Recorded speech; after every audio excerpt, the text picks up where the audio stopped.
Hello friends, you're most welcome in my YouTube channel. I'm Educode Chetna. आज हम discuss करने वाले हैं कुछ ऐसी चीज़ों के बारे में which is related to the consumption of the data internet and about the mobiles. आज हम मोबाइल्स के बारे में बात करेंगे और बात करेंगे कुछ ऐसी चीज़ों के बारे में जो कि हमारे मोबाइल और आजकल के लाइफस्टाइल को लेकर है. हम देख रहे हैं कि हमारे डे टू डे लाइफ में बहुत सारी चीज़ें अब हम ये देखने लगे हैं कि हम इंटरनेट और मोबाइल्स के बहुत ज़्यादा आदी हो गए हैं और हमारे लिए ये बहुत ज़रूरी है कि हम इस एडिक्शन को थोड़ा सा अपने से दूर करें. तो इसके लिए आई थिंक पेरेंट्स को भी थोड़ा सा स्ट्रिक्ट होने की ज़रूरत है क्योंकि बच्चे को उस फ्लो में खुद पता नहीं चल पा रहा है कि वो किस डायरेक्शन में जा रहे हैं.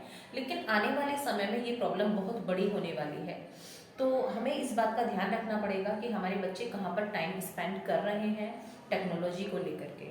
तो आपको एक फिक्स टाइम पर एज अ पेरेंट आपको एक फिक्स टाइम पर उनको ये बताना है कि वो टेक्नोलॉजी से थोड़ा सा खुद को दूर रखें. स्पेशली एग्ज़ाम टाइम में जब बच्चे बहुत ज़्यादा उनको स्टडी भी करनी है मोबाइल से, लेकिन उनका पूरा टाइम वो एक शेड्यूल बनाते हैं लेकिन वो उस शेड्यूल को पूरा ठीक से नहीं कर पाते हैं. तो आई थिंक उन्हें बहुत ज़्यादा इस बात को ध्यान में रखना है कि वो अपने टाइम को इम्पॉर्टेंट समय है ये बहुत ज़्यादा एग्ज़ाम्स के लिए. तो उसको आप अपने बच्चों को समझाएं कि ये बहुत ही इम्पॉर्टेंट डिसीज़न है उनके लिए. ये बहुत ही ज़रूरी है कि बोर्ड एग्ज़ामिनेशंस पास हैं उनके और वो अपने एग्ज़ाम्स पर इस तरह का मतलब जोखिम ना लें. और सबसे एक दूसरी बात आती है कि हम टेक्नोलॉजी के खुद भी बहुत ज़्यादा आदी हो जाते हैं. तो आप यदि वर्क कर रहे हैं, आप एक स्टूडेंट हैं, आप वर्क कर रहे हैं तो अपना थोड़ा सा अपने टाइम को मैनेज करने की कोशिश करें. अपने एक कुछ फिक्स आवर्स रखें जो मोबाइल्स के लिए हैं यदि आपको स्टडी भी करनी है. अदरवाइज़ आप उनको बिल्कुल एग्ज़ाम टाइम के लिए कुछ ऐप्स पर आप बिल्कुल ही लॉक कर दें उनको. यदि आप इंस्टाग्राम का यूज़ कर रहे हैं, यदि आप व्हाट्सएप का यूज़ कर रहे हैं, यदि आप बहुत सारी ऐसी चीज़ों का यूज़ कर रहे हैं जिनका आपके एग्ज़ाम से कोई लेना देना नहीं है, क्योंकि आप वो एग्ज़ाम के बाद भी उसको चला सकते हैं लेकिन आपका जो टाइम है वो लौट कर नहीं आने वाला है. तो ये बहुत इम्पॉर्टेंट जानकारी है आपके लिए. आप इस पर ज़रूर अमल करें. आजकल हम मोबाइल का और इंटरनेट का बहुत ज़्यादा इस्तेमाल हम इस हद तक एडिक्टेड हो गए हैं इनके कि हम यदि हमारे पास ये कोई चीज़ नहीं है मोबाइल्स हमारे पास तो हमें लगने लगता है कि पता नहीं है हमारे पास क्या चीज़ नहीं है, कुछ खो गया है.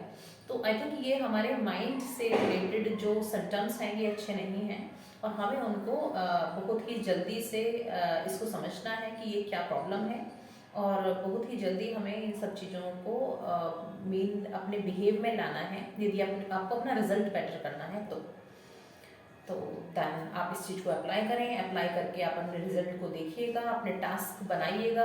डे वाइज डे आप अपने टास्क बनाइए, अपना वर्क करिएगा कंप्लीट. अपना जो डे शेड्यूल आपने प्रिपेयर किया है उसको आप कितने % कर पा रहे हैं आप उसको अपने आप को ज़रूर पूछिएगा.